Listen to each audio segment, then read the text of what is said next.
Hello，大家好，歡迎大家收睇 M Chat Channel。咁我係 Daisy，咁今日咧又邀請大家非常之喜愛嘅 KC 啦。大家開始之前嘅 like 同埋 subscribe 我哋嘅 channel 啦。嗱，KC 咁啊，特朗係普咧又有一啲新搞作，咁今次咧仲踩到埋去呢個學術界啦。咁就係咧上個禮拜咧5月22號咧，咁佢就話咧要撤銷對呢個哈佛大學咧招收國際學生嘅資格，而且當時咧佢更加係想一個一刀斬嘅方式，就係唔能夠招收國際學生之餘咧，仲話現有讀緊嗰啲外國學生咧都要即刻轉學，咁就變咗咧，你知其實國際學生就佔咗哈佛大學都其實有20幾個% 啦，咁即係嗰啲學生咧就而家人心惶惶啦，即係覺得哇美夢就變咗個噩夢咁啊，咁辛苦，即係可能儲好多年錢或者攞到獎學金，即係入咗一間全球頂尖嘅學府，但係而家咧就話可能要咁樣被制裁咁樣，咁變咗而家好多人咧就覺得即係美國嘅學術自由係咪死亡咧？又或者連美國嘅學術咧都要去俾呢個政治化，咁啊 KC 不如點評下先啊？嗱，我又認為個學術自由又唔係受到即係咁大一個明顯嘅影響嘅，因為你最大影響可能係要攞分定嗰啲啦，即係如果做緊嘅涉及一個龐大費用嗰啲，咁即刻就可能有個資金嘅壓力。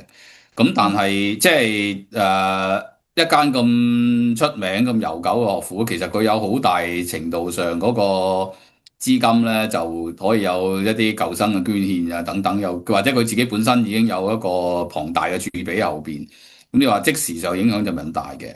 咁如果其他做學術嗰啲，如果唔係涉及咁多資金嗰啲，照計就唔多影響咯。即係你而家你譬如話某啲教授做緊嘅一啲研究，或者有一啲睇法。不至於話唔講得唔寫得出嚟，甚至或者講咗寫得出嚟會俾人拉，即係又未去到咁嘅地步。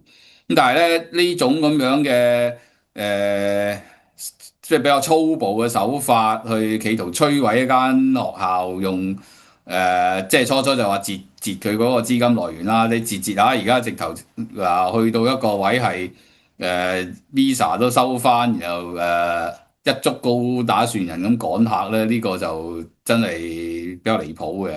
嗯。因為呢種咁嘅手段，通常我哋見係一啲獨裁啊、極權嘅國家先至會用嘅啫。即係佢極相當共產黨呢種手法如果喺即係你一個文明嘅社會之下，其實我睇唔到需要用呢種咁嘅手段去做一個全盤一個整體嘅一個對付。你話裏邊有一啲搞事分子，你唔中意嘅都可以抽出嚟。咁講真，真係去到好暴力嘅，其實相對少數啦。我諗你話捉晒出嚟唔係太難，但係佢而家咁嘅講法，有一啲可能叫做反猶嗰啲意見嘅嗰啲都抽埋出嚟。呢個其實係一種打壓政治異己嘅行為嘅。呢種打壓政治異己嘅行為蔓延到喺大學裏邊咧，其實即係即係喺近年嗰個美國嗰個價值嚟講，我相信就唔會點接受咯。咁所以佢呢種做法，我相信唔會好多人睇得過眼或者同意嘅。咁法官其實而家亦都叫暫緩啦，但係即係始終而家特朗普嗰個即係一路做嘅嘢，你都見到佢係為所欲為，為所欲為嘅地步，去到係咪真係有嘢可以阻撓到，我都有啲懷疑。咁如果阻撓唔到嘅，咁真係即係發生一啲嗰個學生大逃亡、教授大逃亡，然後間學校就俾佢毀於一旦，我相信就有啲可惜咯，我覺得。嗯，係啊，即係所以咧，見啲人而家都話，好似美國咧都冇晒底線啊，即係連呢啲學術自由都想剝奪啦。咁其實而家哈佛大學，我諗唔好一句一句扮落去美國咯，即係特朗普佢係冇底線咯。嗯，係咪好多美國人咁諗？我相信唔會好多人美國人同意佢咁做法。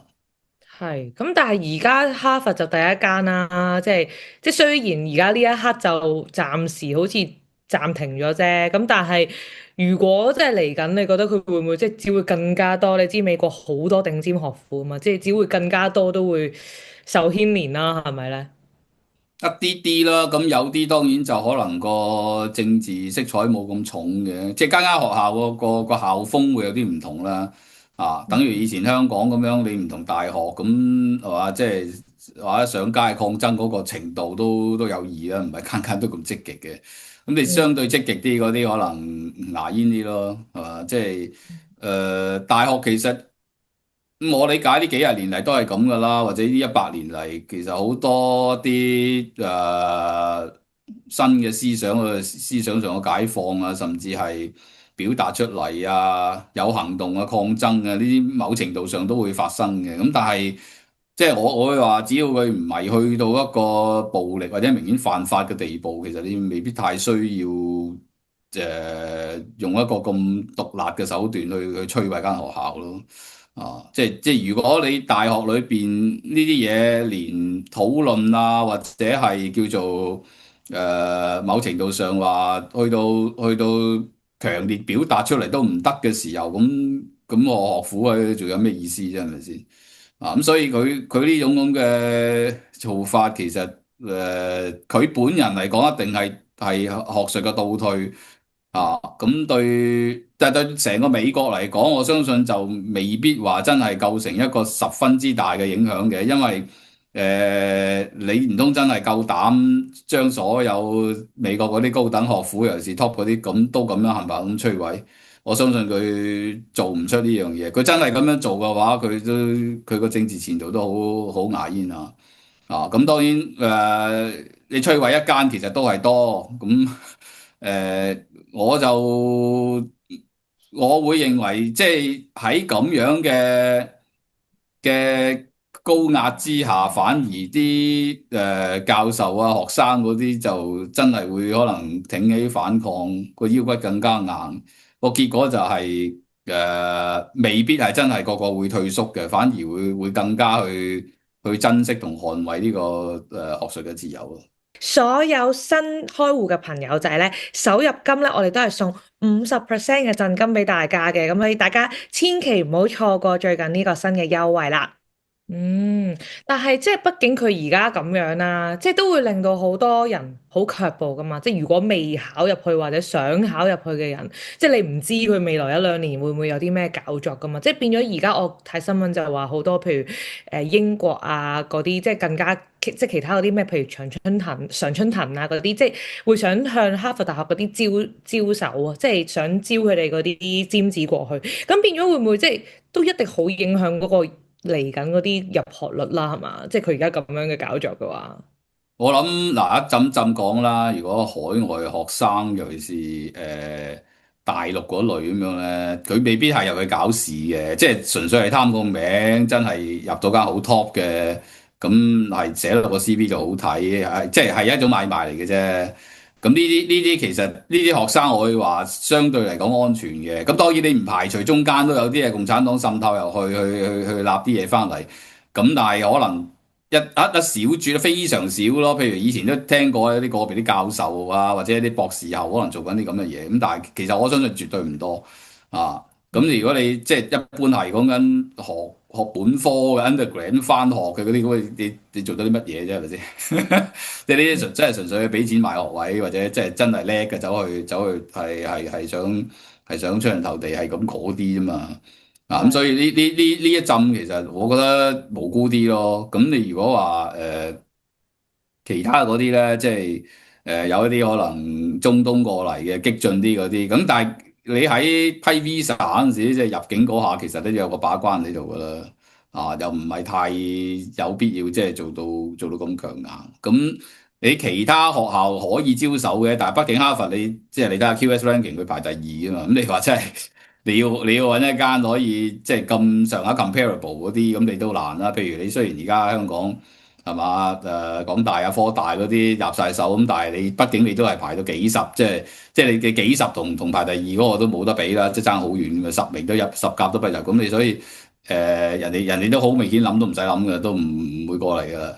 咁但係你話本身如果都係即係五大啊、頭10名啊嗰扎咁，其實本身可能已經係好個 capacity 爭崩頭噶啦。佢都未必會真係咁容易話一喐就招手招你過嚟咯。咁當然流失嘅，我諗未必係學生，即係學生亦都當然佢如果肯砒霜降貴嘅啲，即係去翻啲真係次一級嘅就去得到嘅。但係你話如果評過咁講咧，就比較容易流失，就可能喺一啲真係學術嘅專家、啲教授啊嗰扎會容易走咯。嗯咁嗰扎即係講真，你一間譬如又係全球好 top 嘅頂尖學府，你話要吸一大紮學生過去會有困難，但係吸一小撮嘅一啲好專家嘅教授人馬去係做得到嘅。咁佢有機會流失呢啲人咯。咁但係而家呢啲人究竟係點樣流失法？譬如話佢可能係留翻喺美國，轉去第二間頂尖學府啊，定係走出邊去可能英國第度啊？咁就唔知。咁但係而家暫時嚟講咧，你真係相對頂尖嘅學府都仲係得美國啊、英國咁咯。咁而家最大一個危機就可能佢唔係留喺美國，佢就過咗英國。但係如果你話走出英美之外咁，其實老實講就唔會太多啦，因為你。譬如香港嗰扎學校都聲稱自己好掂嘅，好多都100名以內，但係其實你排唔到好高啊嘛，都係排幾十咯。咁如果你話真係頭5啊、10啊、20啊或者30，其實英美真係立晒咁滯。咁所以你走嚟走去都係呢啲差唔多呢兩個國家，去唔到第三個或者更闊嘅路數。咁就對呢班友嚟講，可能都仲想留翻喺美國嘅，我估計有啲咁就變咗。益咗隔離嗰啲咯，譬如話 Princeton 啊、Stanford 啊，即係嗰啲就可能着數咯，喺呢個角度講。係，可能英國都漁人得利啦，我覺得總會有一啲，譬如啲家長都會擔心啲小朋友。你應該去到好 top 嗰啲，譬如即係 Cambridge 啊、Oxford 啊、Imperial 啊，即係頭嗰幾間可能 OK 咯，但係嗯，其實嗰啲都好爆下嘅咧，即係無論你係學生嚟講、教授嚟講，都相當咩啦，即係唔係，亦都唔係話走就走咯，因為你試過走過，你就知道其實好多呢啲。譬如教授要轉工啊，或者學生要轉學，講真要成年或以前去部署嘅。咁你而家你突然間5月6月咁樣殺一鑊嚟，唔係9月走得甩咯，應該都係起碼再下一個9月先有機會。咁所以其實佢而家睇下呢個事情點發展啦。如果你轉頭或者好快 die down 有轉機嘅，好似打關稅戰咁啦，轉頭冇事咁或者好啲咯。咁但係你咁下一刻咧，啲友都係會驚咗嘅，有機會啊，尤其是即係唔係 local 嗰啲啦，即係可能即係自覺會被針對，譬如話你喺啲比較敏感嘅學科，咩 AI 啊、大數據啊、人工即係呢個晶片啊，即係半導體嗰類啦。咁即係如果你譬如話做呢啲嘅，又好衰唔衰？可能你係 Chinese 嚟嘅，或者咁即係呢啲可能會閃先啦，有機會啊。咁但係呢度應該係有影響，不過有限嘅影響咯啊。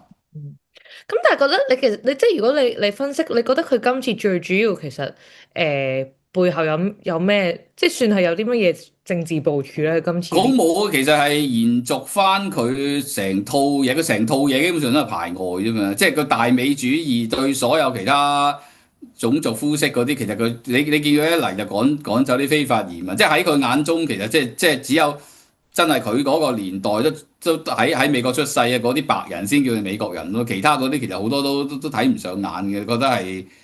即係可能佢講得俗啲係垃圾嚟嘅，咁佢或者你係搞事嘅，即係佢會本身已經有咗偏見，有咗眼光去睇你，咁所以其實你見到佢一路係做起上嚟都不問好壞，冚唪唥一竹篙咁打㗎啦，咁冇辦法。咁而家你選都係佢㗎嘛，選到佢話事，佢亦都幾任我行㗎啦。而家佢話點就點㗎啦，咁所以你又去到咁嘅地步，冇乜掣肘，冇乜制衡，就甚至你話。